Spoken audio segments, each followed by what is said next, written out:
Pronto? Sim, senhora. Boa noite de novo, meninas. Vamos hoje conversar um pouco sobre Isaías 23. Mas antes de qualquer coisa, né, vamos pedir a direção, a inspiração, a revelação da palavra de Deus através da fonte, né, por meio da oração, diretamente na fonte. Vamos falar com o Pai, né?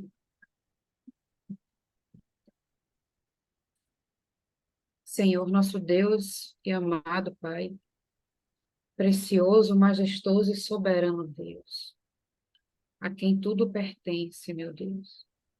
Eis-nos aqui agora, meu Pai, reunidas pela fé, em busca da tua verdade, meu Pai, da tua palavra, da tua direção, da tua revelação, meu Pai. Meu Deus, inútil será esse momento que o Senhor tem ciência de que é um momento em que nós estamos ofertando, alguns de nós está sacrificando, mas inútil será se o Senhor não dirigir, meu Pai. O Senhor sabe que eu, por mim mesmo, nada tenho a oferecer.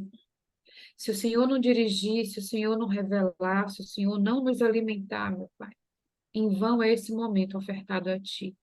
Então, dirige esse momento, fala conosco, abra o nosso entendimento, meu Pai, que a Tua palavra ela tenha aquele efeito individual, aquele efeito particular em cada uma de nós, meu Pai. Que a aplicação dessa palavra seja conforme a tua vontade nas nossas vidas. É o que eu te peço, desde já te agradeço.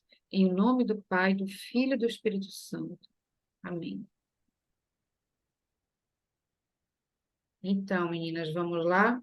Isaías 43 é uma continuidade, né?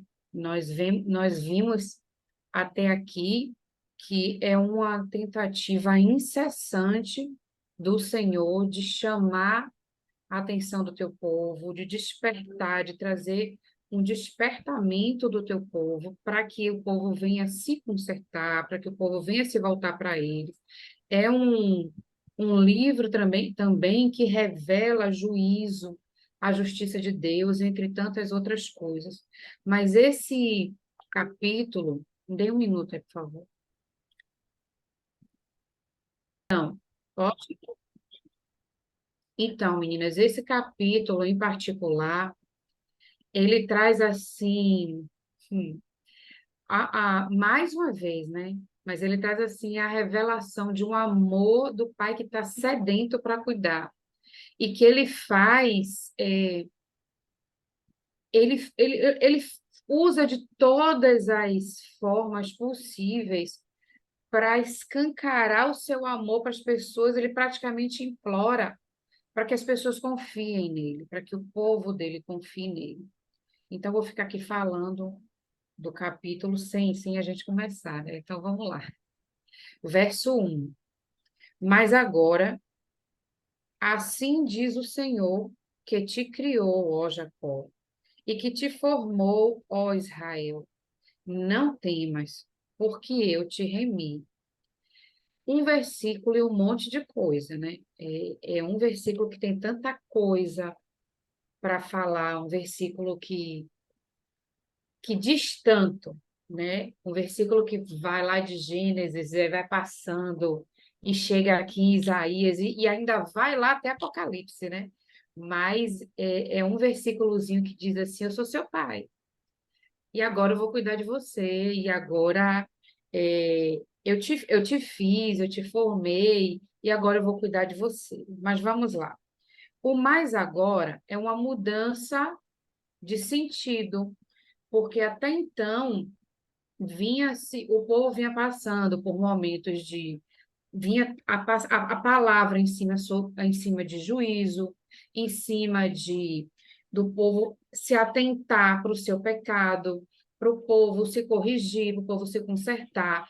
E este capítulo 3 é um momento em que o Senhor diz para o seu povo: agora, a partir de agora, eu vou cuidar de você. Agora, volte-se a mim, que é o momento de eu cuidar de você. E quando afirma, assim diz o Senhor, nós já sabemos. O próprio Deus está determinando o que é dito. porque são palavras da sua própria boca, são palavras do seu coração. Não é uma interpretação do profeta, não é um entendimento, não é uma determinação do sacerdote, do profeta do momento. É a palavra do próprio Deus. E que há momentos que ele determina que o profeta repita, que o profeta reproduza literalmente as suas próprias palavras. Então, esse primeiro versículo, o Senhor está dizendo, por suas próprias palavras, que a partir de agora, ele vai cuidar do teu povo. E que ele diz: assim diz o Senhor que te criou, ó Jacó, e que te formou, ó Israel. Nós temos aqui dois tempos, né? Dois tempos de um povo. Temos a figura de um homem, que representa um povo, que é a formação inicial do povo escolhido de Deus, mas em momentos diferentes. Quando o Senhor diz que te formou, ó Jacó, ele faz uma alusão, a gente pode fazer uma alusão lá a Gênesis, no momento da criação. E quando passa para Israel, é a forma, aquele que te formou, ó Israel. O Senhor, ele criou, mas ele deu forma. Jacó, até certo ponto, ele tinha um caráter, uma característica, ele tinha uma linha de conduta e um caminho de vida. Quando ele, de fato, se consertou diante de Deus, quando ele, de fato, se entregou a Deus e buscou em Deus os seus caminhos, a promessa começou a se cumprir na vida que foi feita a Abraão lá atrás, na vida dele, e ele ganhou a partir dali um novo caráter, ou seja, ele foi formado um novo servo, e desse servo foi formado um povo, ou seja, Deus a partir dali deu forma àquele homem, sucessivamente deu forma àquele povo. Nós podemos ver no capítulo 1 de Gênesis, quando a palavra fala da criação. Criou Deus os céus e a terra, né? E nós até já falamos no passado que Deus criou primeiro o céu, porque esse é o nosso lugar de morada verdadeiro. E depois ele fez a terra. Então, assim, existe a criação e a formação do povo de Deus, que nos remete também à forma que o Senhor Jesus nos dá, através do teu Espírito. Nós sabemos que o Senhor Jesus, ele é oleiro, e nós somos, né, o vaso de barro, que feliz é aquele que se permite moldar pelas mãos do nosso Senhor Jesus. E é as mãos do nosso Senhor, através do Espírito Santo, que nos dá forma, à medida que a gente se permite ser moldado por Ele. Porque há vasos em que o Senhor trabalha, em que Ele vai dando a forma que Ele quer, mas Ele não consegue. Não é porque Ele não possa, mas aquele barro, ele não é apropriado, ou ele não é bom, ou ele não deu certo, né? Trazendo a coisa para a questão do barro propriamente. Mas nós sabemos que, se tratando de ser humano, todo o mérito, né? O demérito, né? Assim que fala, é nosso, né? Se não deu certo, a culpa vai ser sempre nossa, infelizmente. Mas essa formação, esse da forma, eu falo demais, eu sei, viu, gente? Mas esse primeiro versículo ele é muito rico. Então, assim, esse da forma é a mão do nosso Deus tentando nos dar o caráter dele, que tudo que ele quer é que seus filhos se pareçam com ele, que seus filhos tenham o seu caráter, o seu DNA, o que nós possamos exalar o bom perfume do Senhor Jesus. Então, esse é o desejo dele. E é isso que nós buscamos, às vezes, sem entender, mas esse é o ideal da nossa busca, é refletir o caráter do Senhor Jesus, é ter a forma do nosso Deus e seguir para a salvação. Então, posso continuar? Nesse primeiro versículo, que ele disse tanta coisa, ele finaliza assim. Porque ele diz assim, depois que ele já disse com quem ele está falando, o que ele quer falar, ele diz para a gente assim: não temas, porque eu te remi. Não temas, o povo já está vindo de um processo e já tem também as profecias do que virá pela frente. Então, vem depois essa palavra e diz: não temas, porque eu te remi. Nós cansamos de ouvir que Jesus é o nosso redentor. Aí eu fui procurar o remir no sentido literal da palavra, e ainda que seja num dicionário formal, não cristão, não religioso, a palavra remir tem o mesmo sentido primordial, que como redenção está ligado ao resgate, a salvar, a proteger, a pegar, a limpar, a purificar. Então, são várias palavras dentro de um mesmo sentido, que é a salvação, resgate daquele povo, que no caso, nosso Senhor Jesus, Sineide, libertação, que é o resgate do povo do Senhor. Então, ele deixa claro aqui, não temas, porque eu te remi, chamei-te pelo teu nome, tu és meu. Assim, eu sou essa pessoa aqui, tá, gente? Nem se acha. Desculpa aí, eu não sou israelita, não, mas por herança eu sou. Eu sou a que foi criada, sabe? Eu te criei, então, assim, eu tenho que me colocar nessa posição, sabe? Porque isso é combustível para a gente. Isso é alegria para nossa alma, é alegria para nossa vida. Tem um bocado de coisa ruim aí, tem umas pessoas que a gente tem que amar, mas a gente não quer amar, mas a gente tem que amar, então a gente lembra dessas coisas aqui, aí a gente sai, dá uma renovada, assim, a gente segue em frente, entende? Isso, exatamente. Ele está dizendo para mim, vocês não recebem, não, vocês não tomam posse dessa palavra, não. Eu tomei, viu? Vocês desculpem aí, mas eu tomei posse. Vocês não tomam posse, não, mas eu tomo. Isso me deixa muito feliz. Não temas, porque eu te remi, chamei-te pelo teu nome, tu és meu, tu és minha, Fernanda. Eu te chamo pelo teu, vou te dar outro, mas hoje eu te chamo pelo teu nome. Então, ai, eu tenho que, a gente aguenta a Dona Lília, então tem que ter uma compensação muito boa. Eu vou fingir que não ouvi. Continua. Eita, prêmio maravilhoso. Ai, Deus é maravilhoso. Eu amo quando eu tô. Ai, vou abrir o jogo para vocês. Eu tô lendo isso há um tempão, né? Aí a gente ora, Pai revela, alimenta, abre para mim, escreve dentro de mim essa palavra, tal, tal, tal. Fala linda a letra, negócio nada, né? Eu digo, ô Pai, me inspira, não tenho o que dar, não, por favor. E aí a gente vai conversando. Isso acontece muitas vezes na evangelização, viu?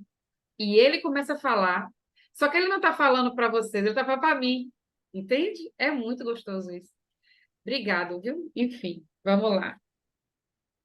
E esse pai zeloso, esse pai extremamente insistente, persistente, perseverante, que mais? Um monte de coisa aí pela nossa salvação, pela nossa alma e por amor a nós, ele continua dizendo assim: quando passares pelas águas, estarei contigo.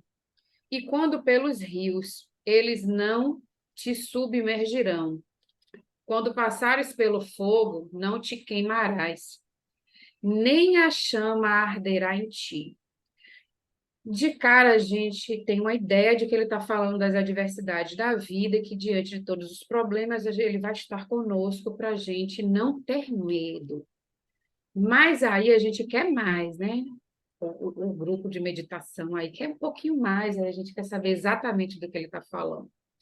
Há várias referências com relação a isso, mas a gente, de memória, a gente pode pensar na travessia do Mar Vermelho, que é uma das referências que o poder de Deus diante do perigo, diante de tudo que estava acontecendo, fez se abrir um mar para o povo passar em terra seca. E podemos nos remeter também a Sadraque, Mesaque e Abednego, na fornalha, no livro de Daniel. Nós podemos nos remeter às águas, como as dificuldades da nossa vida, do cotidiano, do dia a dia, e nos graus de problemas que nós enfrentamos na nossa jornada. Nós enfrentamos graus de problemas, temos problemas cotidianos, temos problemas mais graves que nos desestabilizam um pouco, e temos aquela, aquele deserto, sabe? A prova de fogo, o batismo de fogo, como diz também. Nós temos aquele processo que poucas pessoas pensam que vão superar, porque de fato são muito difíceis. Mas eu li também que esse tipo de processo de deserto, de prova de fogo, de batismo com fogo, ele vem mesmo para aquelas pessoas que Deus sabe que vai suportar, que Deus sabe que vai conseguir passar, porque Ele nos conhece mais do que ninguém. E é nesse momento que a nossa fé é provada, não porque Ele quer estar todo momento nos testando, até porque Ele nos conhece melhor que nós mesmos, mas porque é na nossa fé que nós somos forjados, é na nossa fé que nós somos fortalecidos, é na nossa fé que alcançamos a intimidade, aumentamos a nossa comunhão, aperfeiçoamos o nosso relacionamento e que buscamos ainda mais, a verdade é essa, a presença de Deus, né? A manifestação de Deus e tudo mais. Então, nós vamos passar.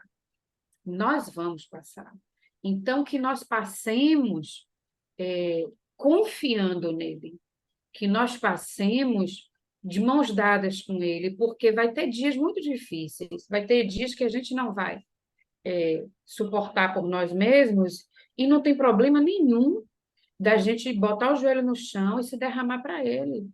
Inclusive, é o que ele quer que a gente faça, que a gente busque o socorro nele, que a gente chore nos pés dele. Está na palavra, eu não vou trazer referência, entendeu? Que a gente chore nos pés dele, que a gente busque o caminho, ou até mesmo o fortalecimento, ou o renovo das nossas forças nele. É isso que ele quer. Então, a gente vai passar, que quando a gente passar, a gente faça isso, a gente busque nele. Então, esse segundo versículo, a gente tem bem que ter isso nítido dentro da gente, porque a gente vai passar por todos esses problemas, mas a gente precisa lembrar que, que ele não é para ter medo, porque ele está com a gente. Nós estamos aqui, cada uma de nós temos aqui, acho que 10 mulheres, cada uma de nós está passando por um momento. Umas menores, outras maiores, mas cada uma tem aí suas inquietações, suas preocupações, seus problemas. Eu costumo dizer que eu choro nos pés do meu Senhor, que toda a minha lágrima eu derramo no chão, porque é lá que está o meu rosto, nos pés dele, e assim, é suficiente para mim. É claro que se o Senhor mandou que congregássemos, se o Senhor determinou que nós nos ajudássemos uns aos outros, é porque Ele quer que a gente busque ajuda quando a gente não conseguir é, administrar essa questão sozinho, até por uma ajuda em oração e tudo mais. Mas Ele é o mesmo Deus que diz para a gente que Ele é o bastante para a gente, que Ele é suficiente para a gente. Mas Ele também nos quer juntos, Ele também nos quer nos apoiando, nos ajudando, nos fortalecendo. Por isso que, às vezes, eu digo para algumas pessoas que não tem problema nenhum de pedir ajuda, que não tem problema nenhum que a pessoa é madura na fé, que a pessoa tem 500 anos de igreja, que ela possa achar que a gente não tem nada para oferecer, mas que se Deus mandou orar um pelos outros, mandou os irmãos se apoiar uns nos outros, é que a gente está aqui para isso. Então, que a gente se apoie, que a gente busque ajuda, mas o nosso Deus é o nosso socorro. Nosso Deus é a nossa força, o nosso alimento e a quem a gente deve estar buscando em primeiro lugar. Então, vou avançar, porque senão eu vou ficar aqui pregando até amanhã. Fala, irmã. No primeiro versículo, a gente vê ele dizendo que está finalizando aquela sessão de castigo, lá do capítulo 42, e agora ele está apontando que sim, você é meu, eu vou cuidar de você. Mas ele não deixa de forma alguma que a gente venha a ser enganado. Vão haver problemas. Mas tudo bem, eu estou do seu lado. Então, a saída de Israel da Babilônia, Judá, e ele generaliza aqui Israel, então vai ser um momento onde não só Judá vai poder sair do cativeiro babilônico, mas também Israel, que está lá perdido, lá nos confins do que sobrou da Síria, etc. Todo mundo vai ter oportunidade de voltar à presença de Deus, voltar a Jerusalém. Mas não vai ser uma caminhada que seja fácil. Então, os problemas vão vir, vão ter as guerras, as contendas, Fernanda falou aí muito bem. Eu só queria pontuar que, por mais que ele tenha sido bastante severo com esse povo, e por mais que ele agora diga que ele vai ser bastante afetuoso e zeloso, ele não isenta a gente dos problemas na caminhada. E quando ele faz questão de avisar isso previamente, é justamente para que a gente não perca a nossa confiança. É muito comum, as pessoas começarem a sua caminhada com Cristo e nos primeiros momentos, nas primeiras lutas, elas acharem que ou Cristo não é com elas, ou Cristo não existe. Há quem diga isso. Não, Deus não existe nada, ou eu não mereço, ele não olha para mim, ele não tem desejo por mim. Então, o texto deixa muito claro, né, pessoal? Não importa o nível de rebelião contra Deus que em algum momento da nossa vida a gente teve, praticando os diversos tipos de pecados que possam existir, que nós tenhamos praticado. Ele não vai olhar para nada disso, ele vai cuidar da gente, mas ó, vai ter os percalços no meio do caminho, né? Eu estava, a gente estava na aula agora de obreiros e o bispo ele trouxe à memória uma canção de J. Neto, pensando bem, só a presença de Jesus na minha vida justifica tanta porta sem saída. Não vou mentir que no meio da música eu parei para ficar refletindo. Mas como assim tanta porta sem saída? Porque, na verdade, quando Jesus vem, ele vem para abrir as portas ou fechar aquelas que realmente não são interessantes para a nossa vida. Ele vem para nos cuidar. Mas é inegável, existem os problemas na caminhada pela sua vida de santidade, né? A gente não vai pensar a coisa de uma forma tão simplesmente material, rasgadamente física, mas espiritualmente mesmo. As perseguições vêm, né? E virão. A gente vai ver que, ainda que esse povo saia da Babilônia, eles voltam para Jerusalém e vão ter contendas por lá.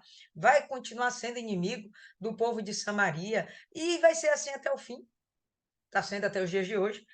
Porém, o verso 1: eu te chamei, te remi, te perdoei. Sou contigo até o final. Essa deve ser a palavra que deve ser mais. Eu achei que era eu que estava travando. De vez em quando aqui o negócio cai e não avisa que quer cair. Então, essa para mim deve ser a palavra que deve ser mais guardada de todo o capítulo. Que a gente, que a gente tem que ter essa confiança nele e não deixar-nos nos abater por qualquer que seja o problema. Pode seguir aí, irmã.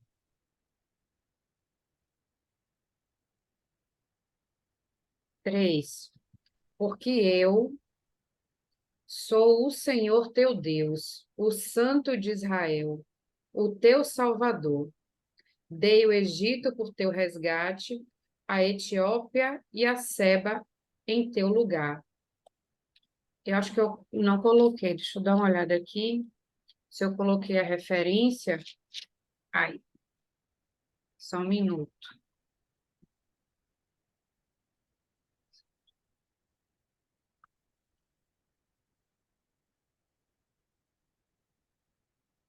Não, não coloquei a referência. Um dos pontos, primeiro ponto é que ele enfatiza a identidade dele, como se precisasse, né? Mas eu acho que aqui precisava, porque o povo estava esquecendo quem era aquele Deus. o teu Salvador. Dei o Egito por teu resgate. Quando ele diz dei o Egito por teu resgate, a gente se lembra da mesma passagem do Mar Vermelho, em que, por resgate de Israel, o Egito, não só naquele momento, mas posteriormente depois, que era uma grande potência econômica e tudo mais naquela época, o Egito se perdeu.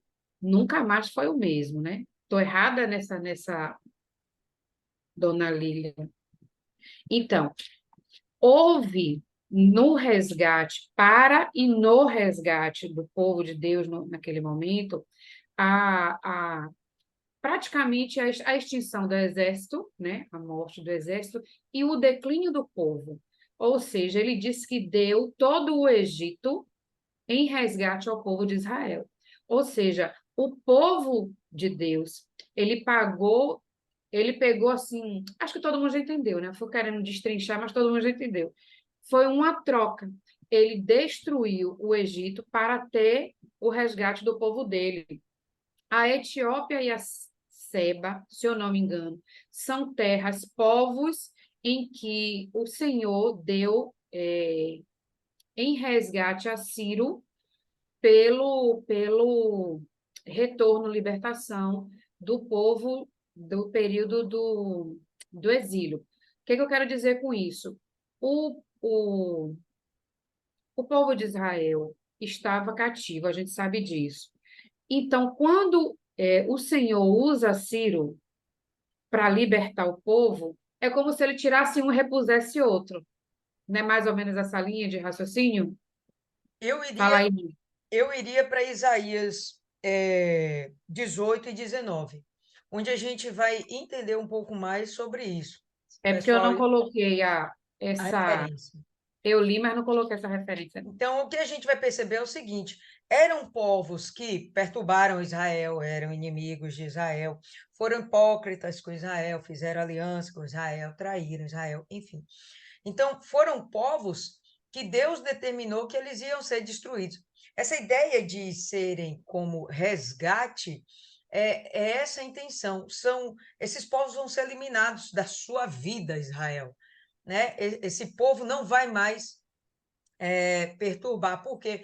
Porque eu tenho também uma penitência com eles, eu tenho também um ajuste de conta com eles, e eles não vão mais atrapalhar a caminhada de vocês, a jornada de vocês. Vou relembrar, pessoal, a idolatria de Israel foi plantada por causa do Egito.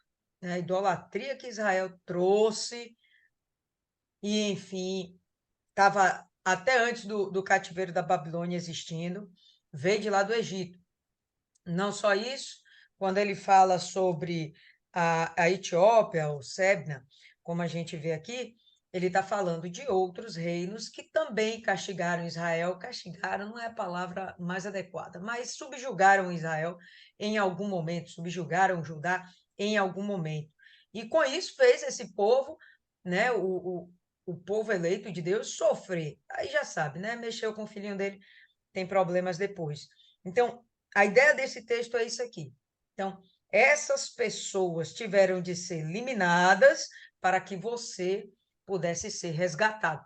Não era só nesse momento da Babilônia, não. Ele está sinalizando para, para tudo aquilo que ele poderia fazer e que ele já estava executando por Israel.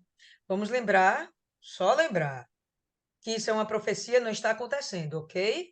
Isso é algo que está para acontecer, Isaías está profetizando, vai acontecer, acho que um século depois, alguma coisa assim.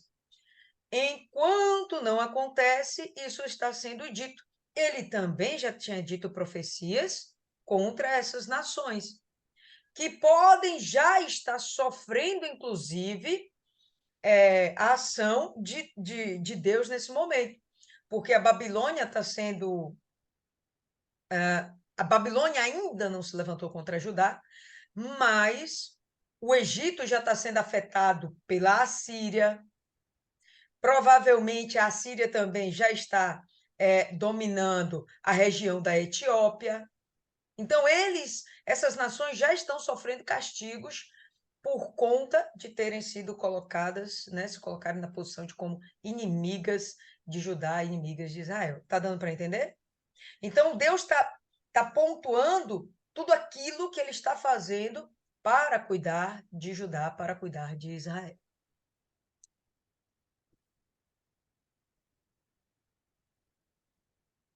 Quatro. Visto que foste precioso aos meus olhos, também foste honrado, e eu te amei. Assim dei os homens por ti e os povos pela tua vida. Um pouco disso que Dona Lília acabou de explicar aí com relação aos outros povos, e do amor desse Deus que não cessa, né? E a aliança, quando ele fez a aliança com Abraão, de fazer dele uma grande nação, ele já pegou para si, ele já tem o amor à criação dele, né, que é o ser humano, é um amor assim que despertou, né, a inveja e despertar a ira do diabo, que esse amor sem medida que Deus tem pelo ser humano, em especial ao povo de Israel, que é a herança, né, a promessa de feita à pessoa de Abraão. Então, ele declarar esse amor mais uma vez, mas ele declara assim lindamente esse amor que ele tem por esse povo e é como se é como se fosse uma tentativa desesperada da pessoa entender a importância que ela tem para ele. 5. Não temas, pois, porque estou contigo. Trarei a descendência desde o Oriente e te ajuntarei desde o Ocidente. Nós temos algumas interpretações com relação a esse ponto, que não é, como a Dona Lília acabou de falar, algo que está acontecendo nesse momento. São profecias que se aplicam a esse período de exílio e se aplica também para o fim dos dias, né? Fim dos tempos, porque a palavra também traz que eles, acho que é no livro de Daniel, deixa eu olhar aqui, Daniel,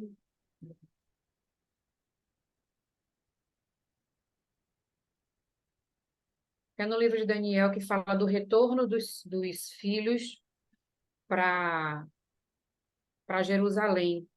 Então, ele diz: não temas, porque estou contigo, trarei a tua descendência desde o Oriente e te ajuntarei desde o Ocidente.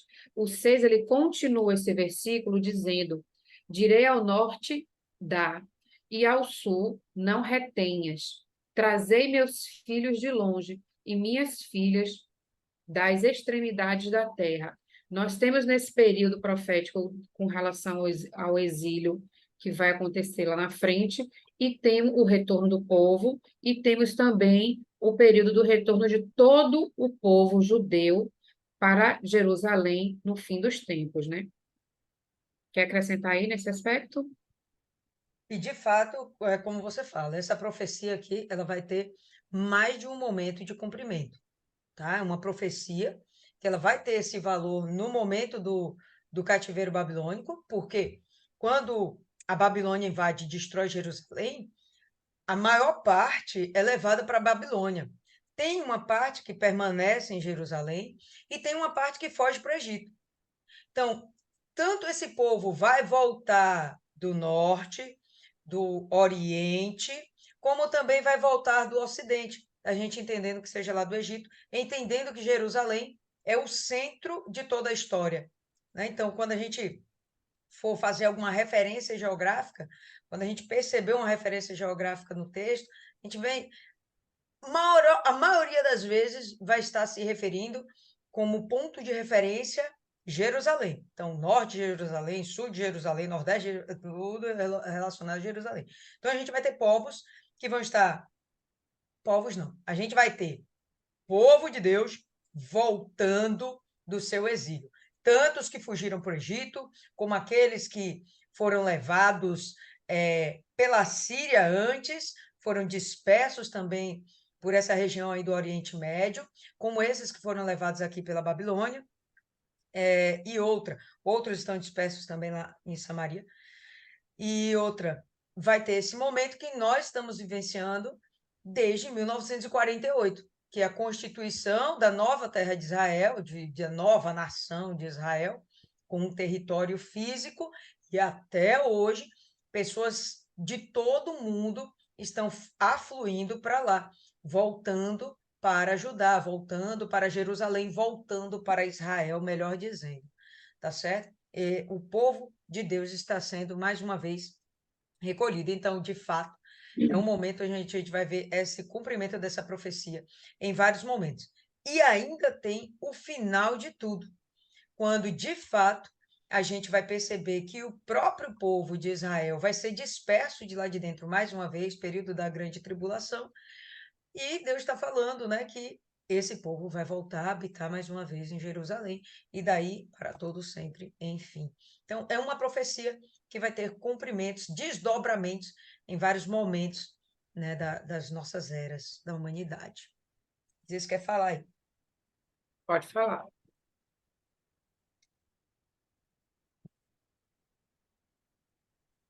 Pode falar.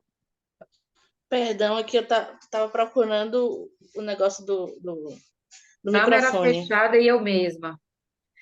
Difícil. Eu quero falar quando o texto vai avançar e eu ainda não superei alguma parte. E eu ainda não superei o do 3 até o 5. Quando Deus diz, pois eu sou o Senhor, seu Deus, o Santo Deus de Israel, o seu Salvador.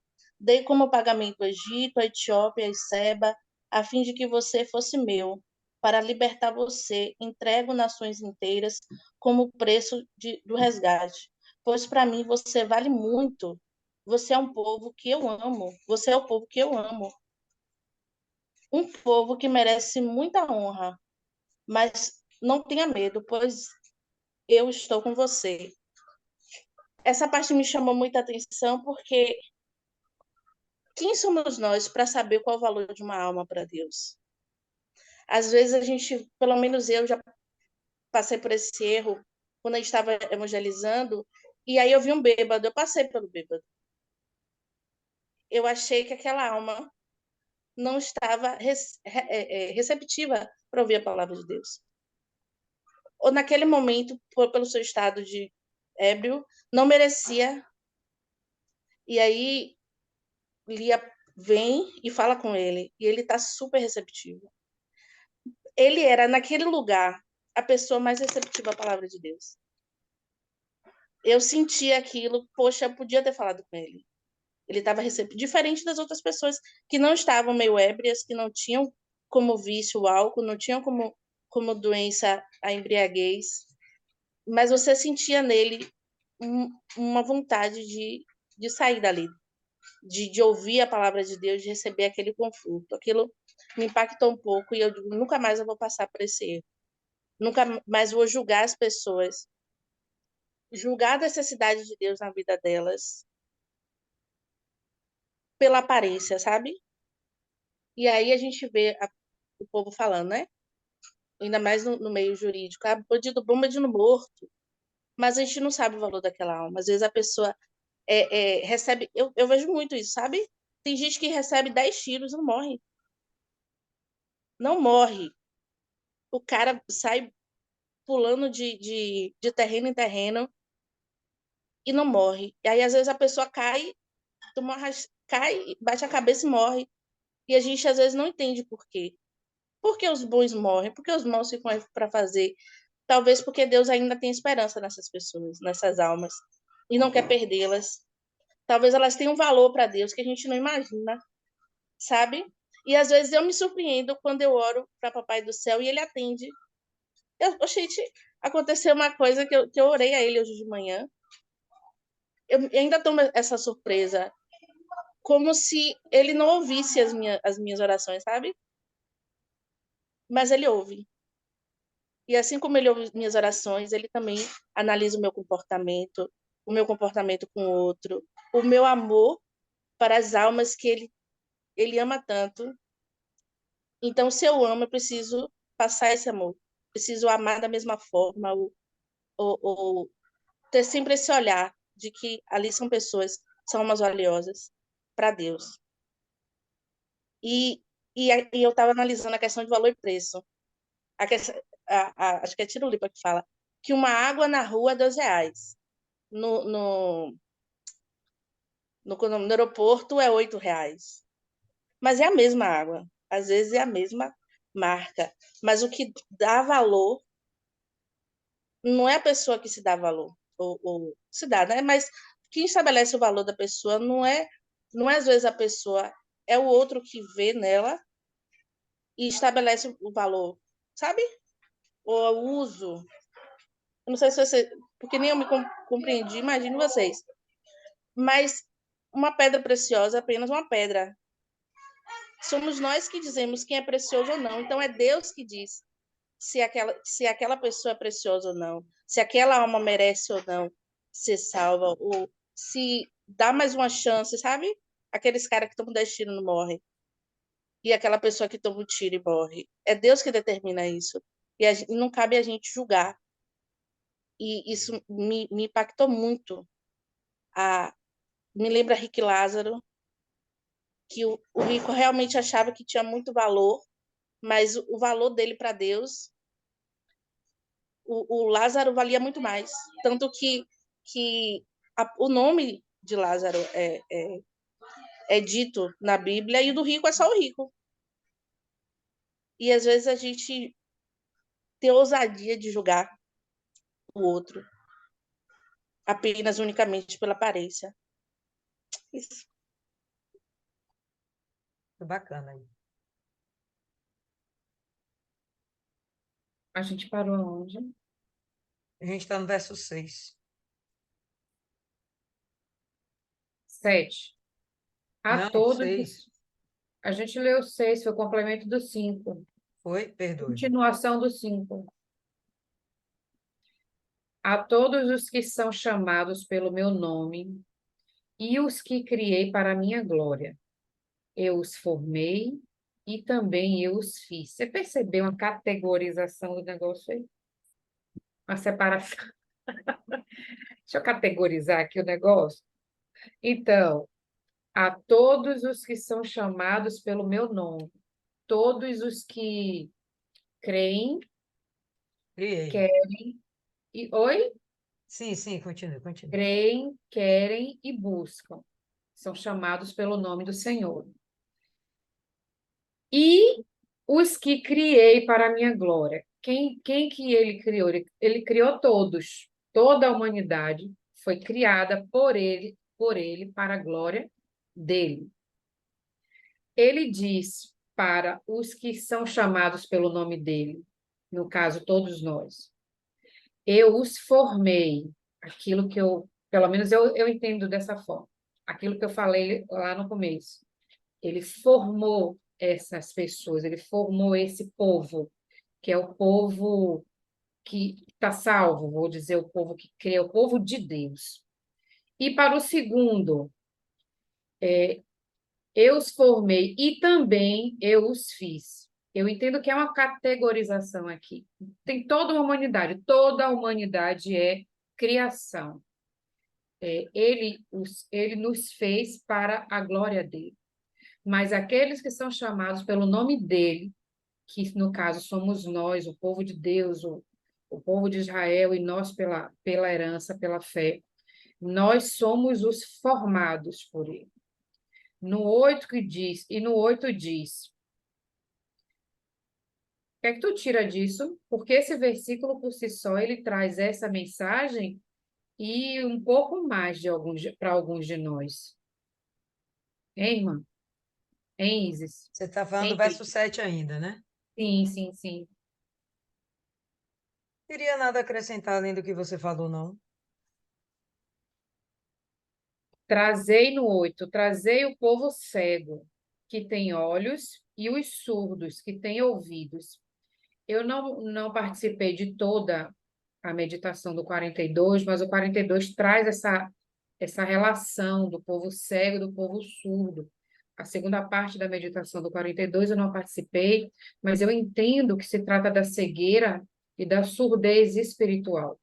É um povo que está diante da verdade, diante da palavra, da exortação, da promessa, da profecia, está diante da verdade, mas eles, por N motivos, são cegos para entender aquilo, são surdos para entender, para saber ouvir tudo mais, essas questões. Isso não se aplica somente aos incrédulos, principalmente ao povo de Deus, porque aqui é uma palavra para trazer um despertamento, uma palavra que Deus está falando para o seu povo.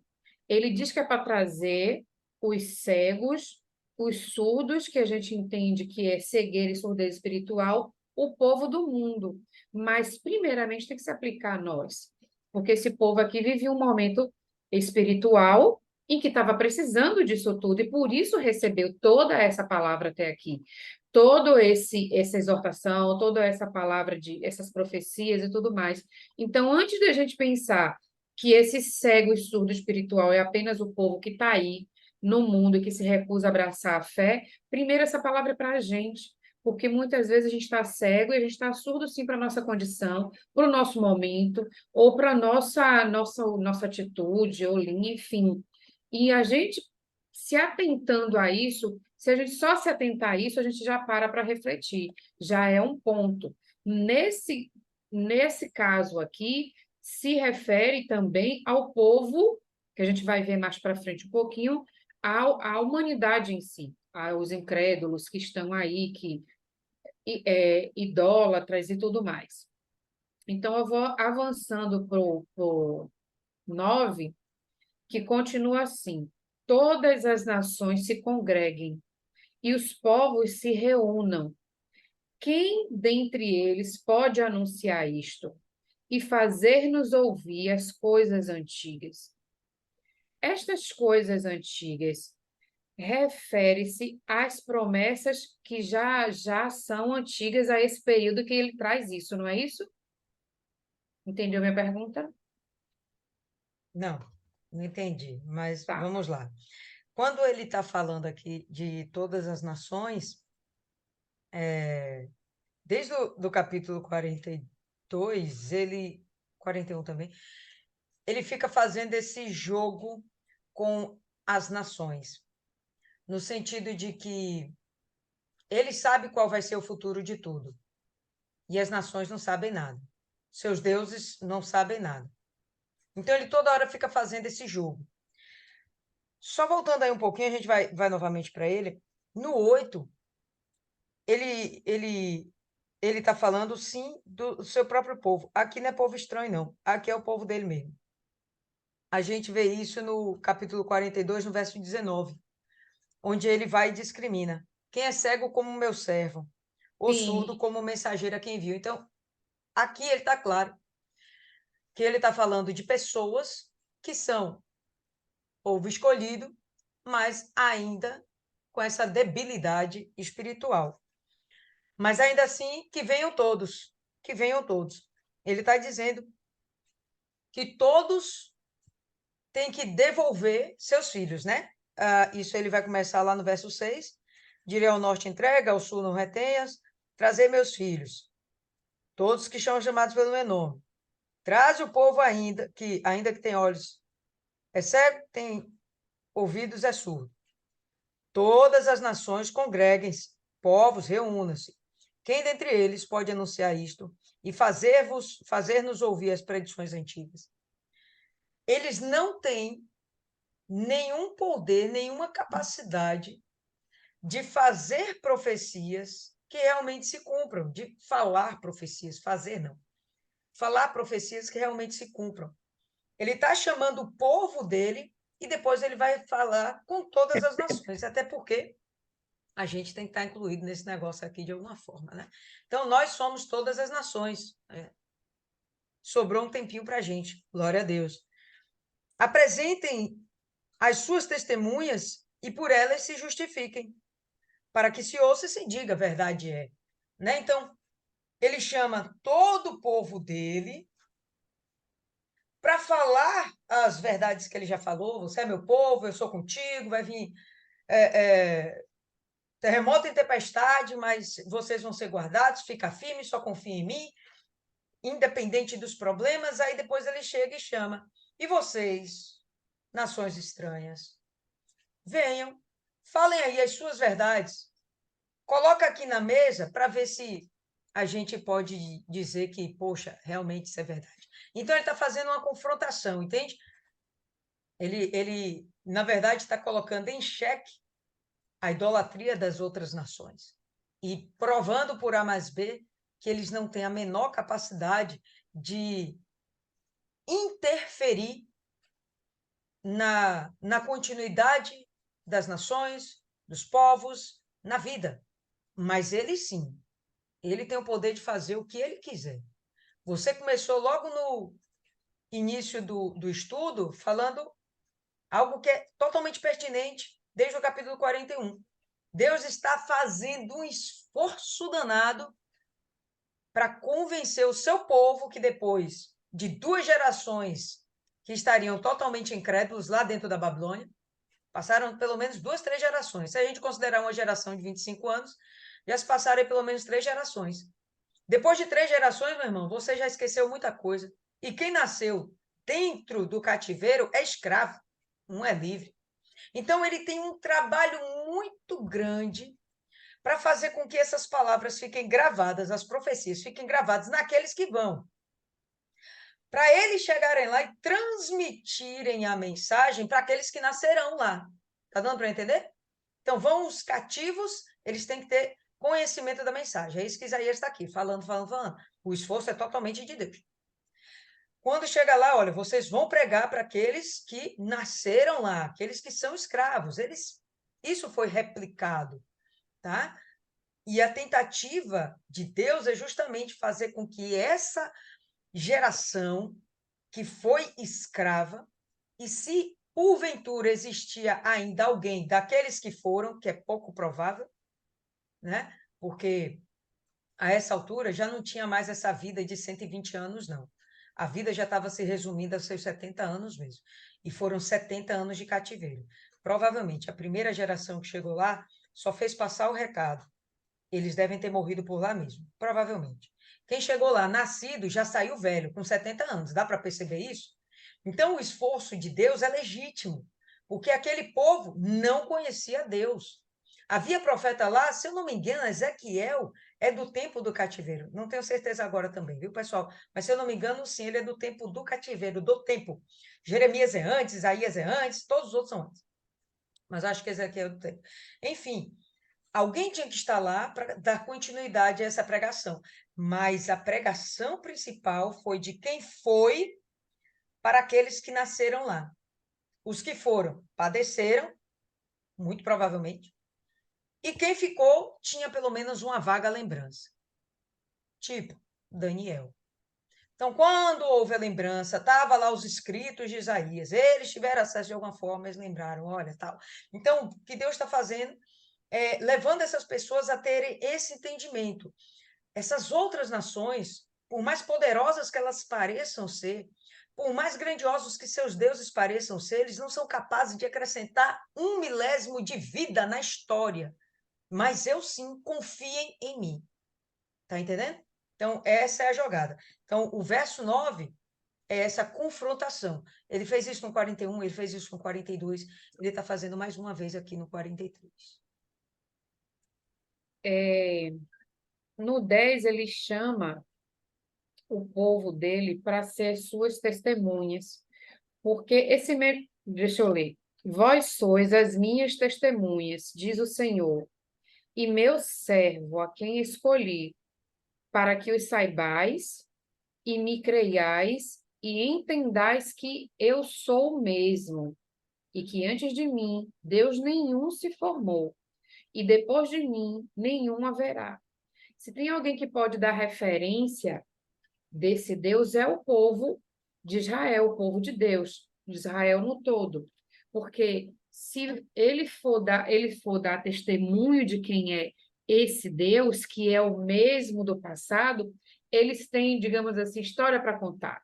eles têm muito do que falar, do poder, da manifestação do poder, do cuidado de Deus para com eles, de tudo que Deus já fez por eles até esse ponto aí, mais as promessas do que virá, né? As promessas de coisas ainda grandiosas para esse povo. Então, o próprio povo é a testemunha do Senhor. Em vários outros capítulos ele fala sobre isso. Então, esse próprio Deus vai, desculpa, esse próprio povo é quem pode falar do caráter de Deus. E que ele desafia alguém mostrar se há um outro que tenha um testemunho como esse. O Senhor Jesus, ele sempre fala, ele sempre falou nos evangelhos que o Pai testifica dele. Ele não precisa que um homem testifique sobre ele, quem é ele, tipo falar que ele é realmente quem ele é e tudo mais. Que o Pai testifica dele e que o testemunho de homem não é válido. Neste caso aqui, Deus está chamando o povo para testemunhar dele, porque Deus trabalhou para esse povo e constantemente continua a trabalhar para esse povo. E esse povo que viu, ouviu e ouve, pode falar sobre ele, mas desafia a trazer a figura de um outro que tenha obra semelhante ou igual ao dele, que não houve e não há, e que o Deus do passado é o mesmo Deus e continuará sendo o mesmo Deus, né? Até porque o caráter dele não muda. 11, né? Nem antes de mim, nem depois de mim, nenhum, não haverá nenhum outro Deus. Glória a Deus. Eu, eu sou o Senhor, e fora de mim não há Salvador. Enfim, é bacana ler isso aqui. 12. Posso por 12? Dá vontade de sair falando quando lê 11, né? Mas o versículo já se explica. Eu anunciei e eu salvei, e eu o fiz ouvir. E Deus estranho não houve entre vós, pois vós sois as minhas testemunhas, diz o Senhor. Eu sou Deus.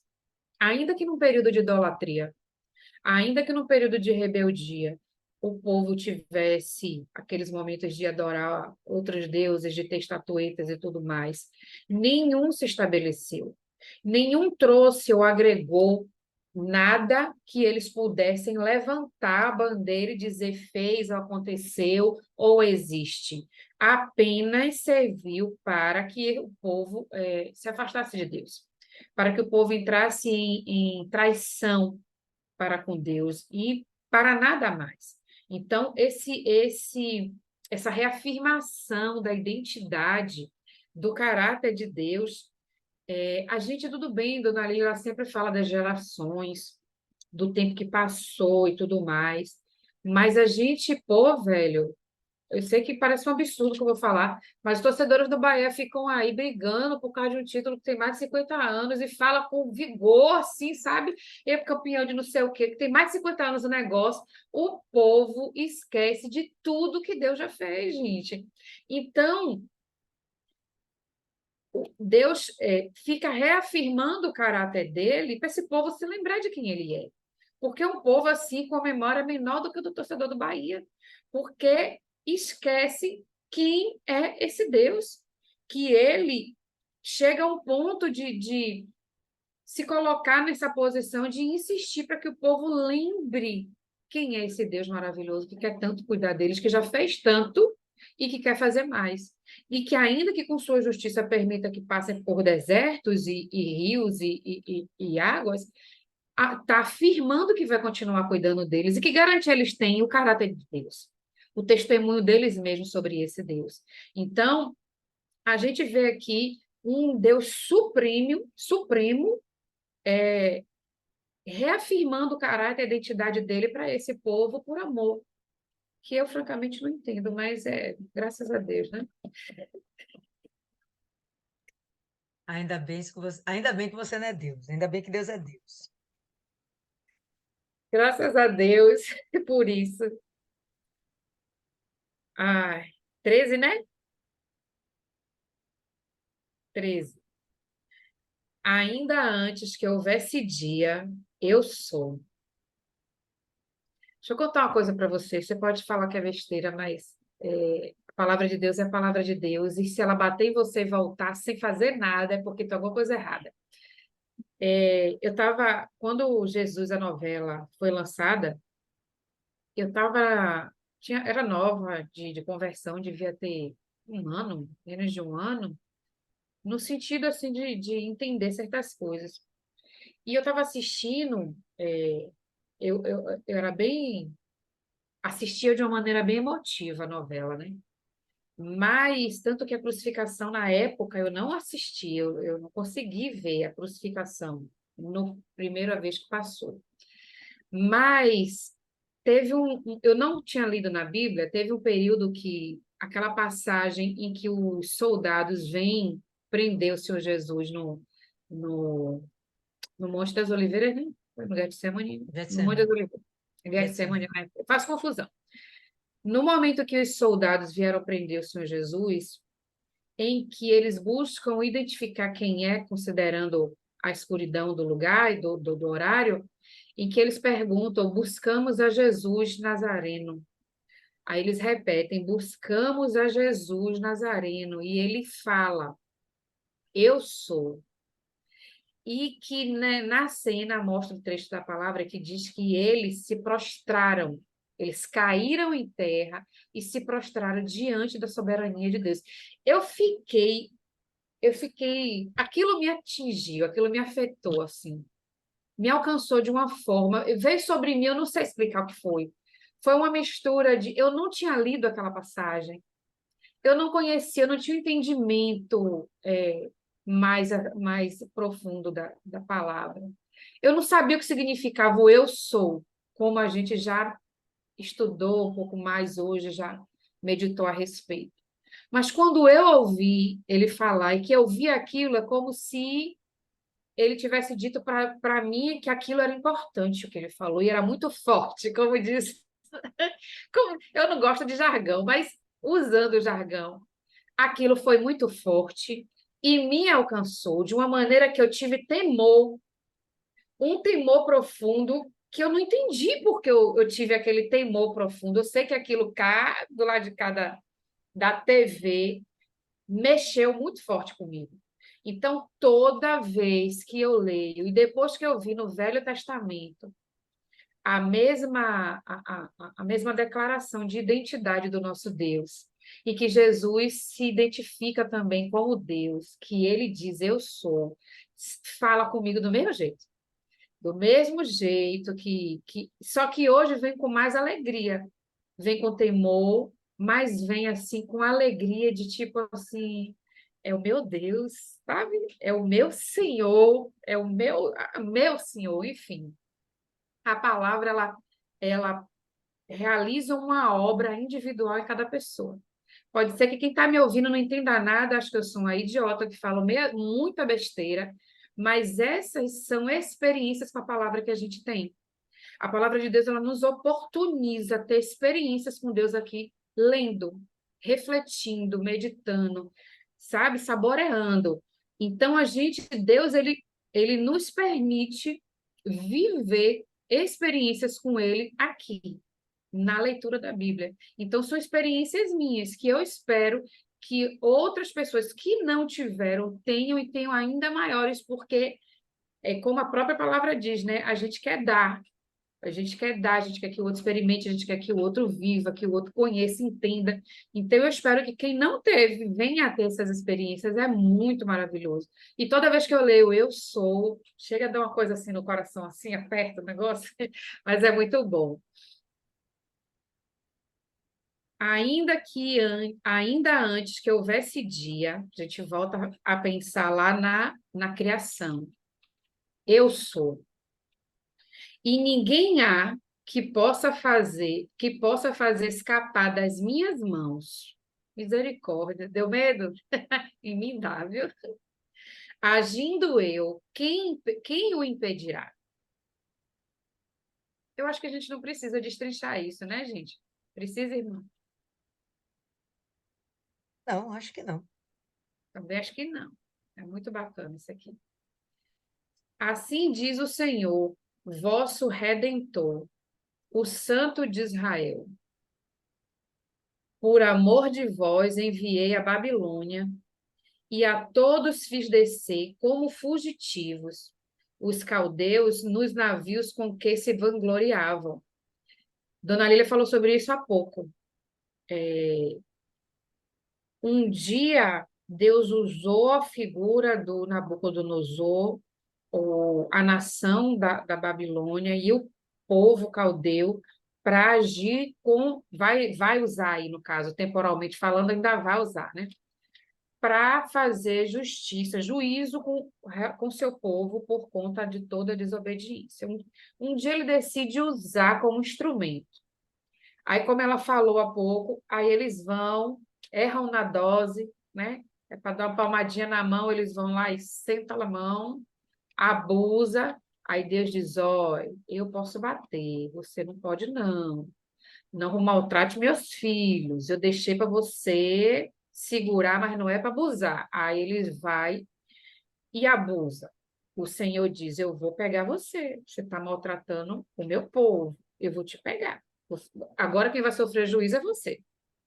E assim com todos os demais povos que fizeram algo parecido, ou confrontou, entrou em guerra, ou alguma coisa semelhante com o povo de Deus. Então, ele vem e diz para o povo de Israel: do mesmo jeito que eu coloquei para trazer juízo, eu vou punir quem vem contra vocês. Estou errada até aí? De forma alguma. Então, ele fala aqui da Babilônia. Nós lembramos que já meditamos antes da potência que foi a Babilônia em determinado momento histórico. Ela se tornou uma potência depois do Egito, né? Em matéria de poderio bélico, em matéria de forças e tudo mais. Isso. Ela tomou uma proporção no mundo de poder que o mesmo Deus que deu, que foi o próprio Deus, a palavra diz que o próprio Deus deu esse poder para eles, o próprio Deus vem depois, tira eles lá de cima daquela posição de glória e envergonha eles. Um dia eles se gloriam dos seus recursos, dos seus navios, da sua riqueza, do seu poder, e depois Deus os deixa envergonhados, né? Quando vem com juízo sobre eles por conta disso tudo. E da mesma forma, ele faz com os demais povos. Acrescente aí, vai, irmã. Quando ele fala aqui no final do verso, vou ler aqui na minha versão, está um pouquinho diferente da sua. Tá. Assim diz o Senhor, o que vos redime, o Santo de Israel. Por amor de vós enviarei inimigos contra a Babilônia, e a todos os de lá farei embarcar como fugitivos, isto é, os caldeus, nos navios com os quais se vangloriavam. E aqui eu queria trazer esse mapa para a gente avaliar. A região da Babilônia confunde-se, tá? Aqui, pessoal, ó, Caldeu, a Caldeia, confunde-se a região e a gente vai entender que os babilônios têm na sua formação, na sua conjuntura, os caldeus misturados dentro do seu povo, né? Então, por isso que ele fala também dos caldeus. Fala da Babilônia, dos caldeus, e a gente pode entender perfeitamente como se fosse um povo só. E quando ele fala aqui dos seus navios com os quais se vangloriavam, tem um motivo muito interessante. Essa região aqui faz parte do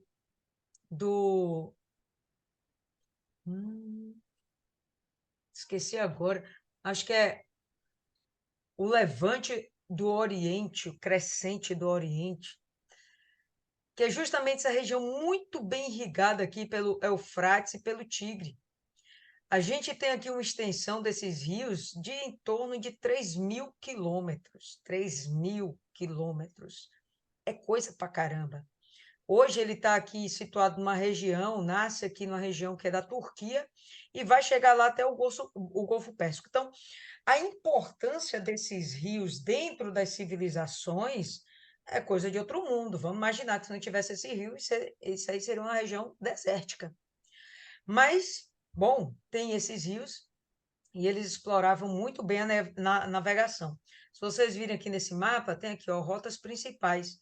E a gente vai ver que uma das rotas principais está aqui de Ur, dos caldeus, de onde veio Abraão, e segue, ó, passa aqui pela Babilônia, cidade mesmo, Babel.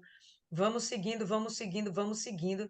Chega aqui ao mar Mediterrâneo, através dos portos, tem o porto de Sidom, de Tiro, e aqui eles vão descendo, meu irmão, até chegar no Egito, tá?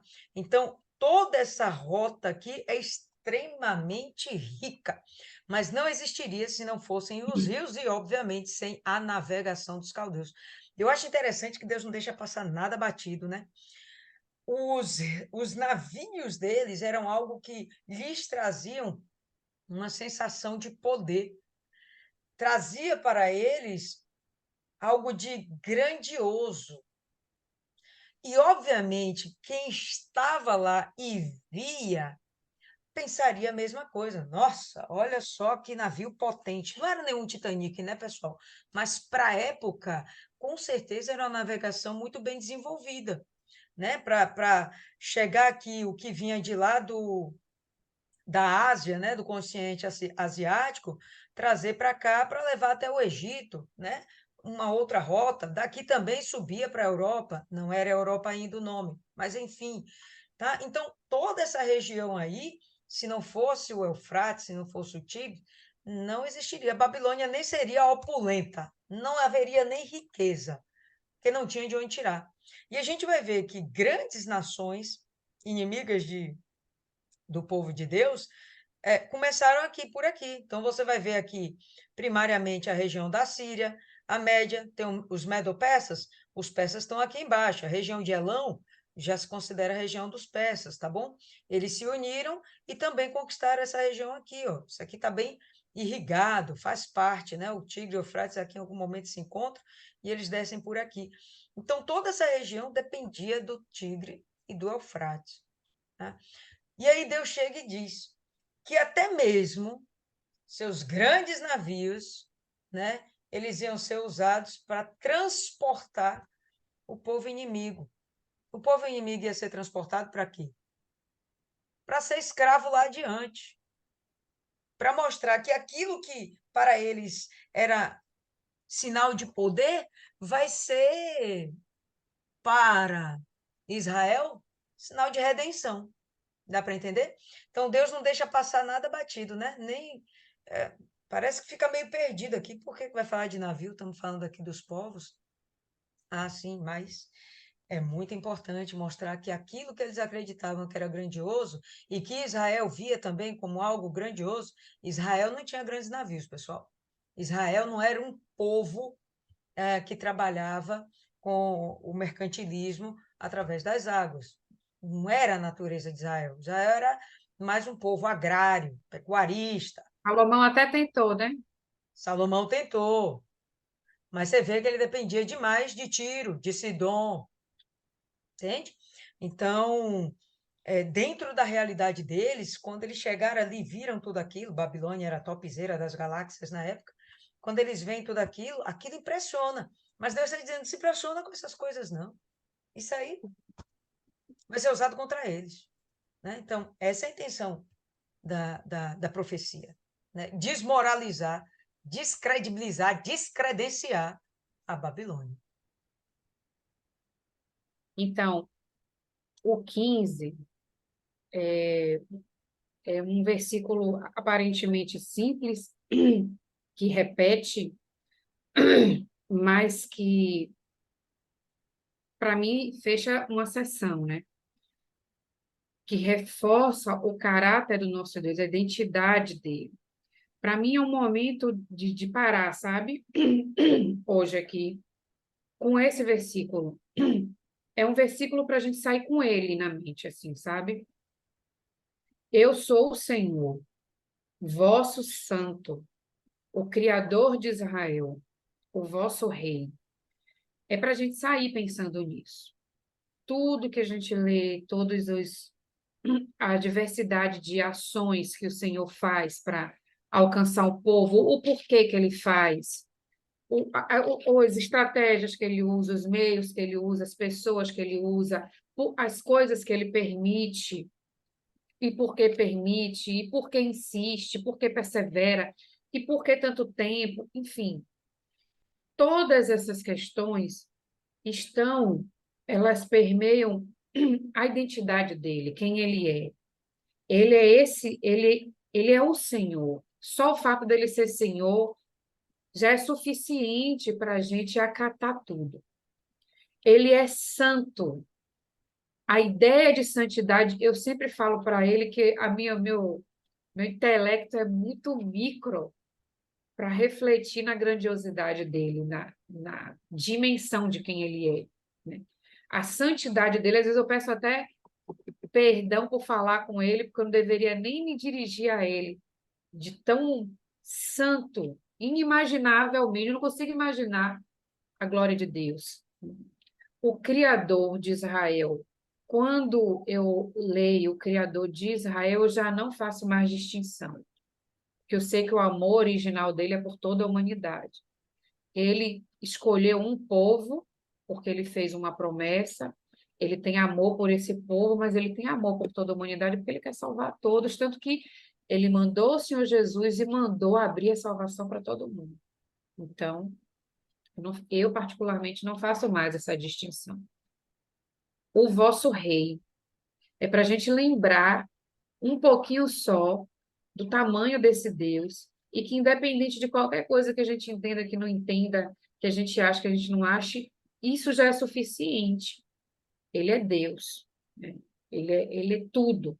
Então, por hoje eu queria ficar por aqui com esse pensamento. Acho que é o horário também, né? E aí a gente continua. E aí? Perfeito. Inclusive, deixa os comentários que alguém queira fazer a respeito de hoje para amanhã. A gente faz com mais tranquilidade. Hoje o tempo tá. Amanhã não, minto, né? Terça-feira. Faça a indicação aí, mano, para alguém orar.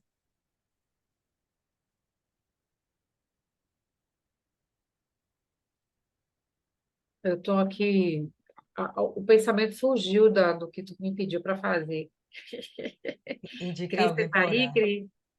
Cris, você está aí? Cristiane está aqui. Cristiane está alerta. Cristiane, você ora. Manda ver. Amém. Eu estava quase dormindo. Brincadeira. Oremos. Ai, Pai, Senhor Deus, muito obrigada, meu Pai. Obrigada, meu Senhor Jesus, por nos permitir aprender um pouco mais sobre a Tua palavra, meu Deus. Por abrir o nosso entendimento, meu Senhor Jesus, e trazer assim o alimento, meu Pai, para a gente. Eu te agradeço, meu Senhor Jesus, pela vida de cada um aqui presente, meu Deus. Meu Pai, que assim como o Senhor falou comigo, que o Senhor tenha falado com cada uma, meu Pai.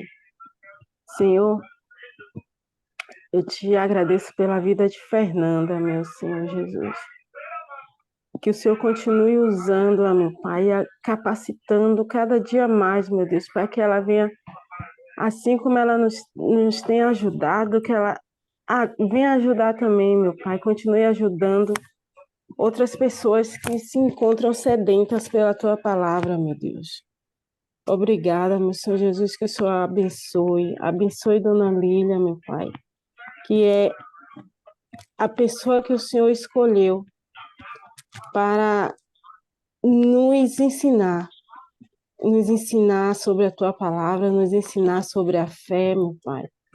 Que a Tua mão esteja cada vez mais estendida sobre a vida dela, meu Senhor Jesus. E, Pai, toma essa noite nas Tuas mãos, que venhamos assim estar preparadas para receber o alimento amanhã de manhã na Tua casa, meu Pai. É o que eu te peço e agradeço, que o Senhor vigie o nosso sono, em nome do Deus que é Pai, Filho e Espírito Santo. Amém. Graças a Deus. Amém. Amém, povo lindo. Então, por hoje é só. A gente volta, então, na terça-feira, tá certo? Deus abençoe todas vocês.